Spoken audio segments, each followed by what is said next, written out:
Sejumlah caleg Partai Nasdem di minggu terakhir kampanye terus melakukan sosialisasi dan bertatap muka dengan masyarakat di sejumlah daerah. Hal ini untuk memberikan pemahaman kepada masyarakat dalam memilih pemimpin yang baik dan amanah dalam 5 tahun ke depan.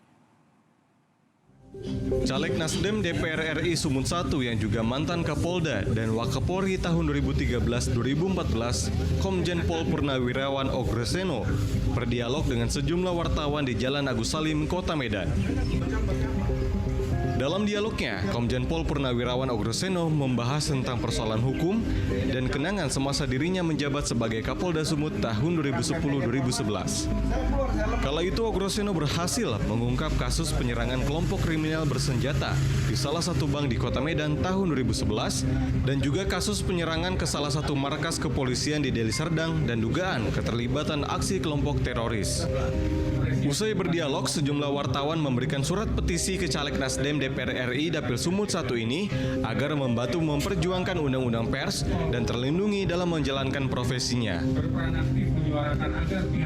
Sementara itu, ratusan warga suku Minang Sabiduak Sadayuang yang sudah berdomisili di Kota Medan, Sumatera Utara mendeklarasikan dukungannya kepada Capres nomor urut 1 Anies Baswedan dan juga caleg Nasdem DPRD Kota Medan Dapil 4 nomor urut 4 Syamsul Arifin.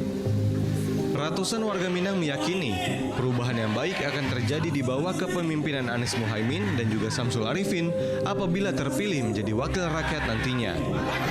Menurut Ketua Minang Sabiduak Sadayuang Lintas Suku Minang, Idral Fiter Tanjung, dukungannya terhadap Capres nomor urut 1 dan juga caleg Nasdem DPRD Kota Medan Dapil 4 nomor urut 4 Syamsul Arifin tidak ada paksaan apalagi mengharapkan imbalan.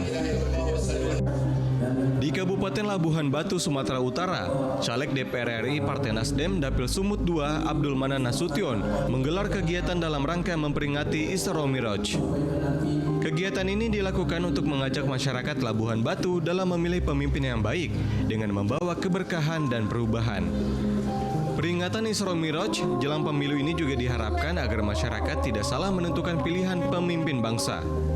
Untuk itu, Abdul Manan Nasution mengajak memenangkan pasangan Capres nomor urut 1 dan meminta doa dan dukungan kepada masyarakat untuk menjadi wakil rakyat di DPR RI. Kita ke depan, mudah-mudahan masyarakat ini kita ajari bagaimana berdemokrasi tanpa bayaran. Mereka datang juga hanya semata-mata mencari pemimpin yang terbaik, pemimpin yang bermanfaat untuk masyarakat, yang membawa keberkahan. Jelajahi cara baru mendapatkan informasi. Download Metro TV Extend sekarang.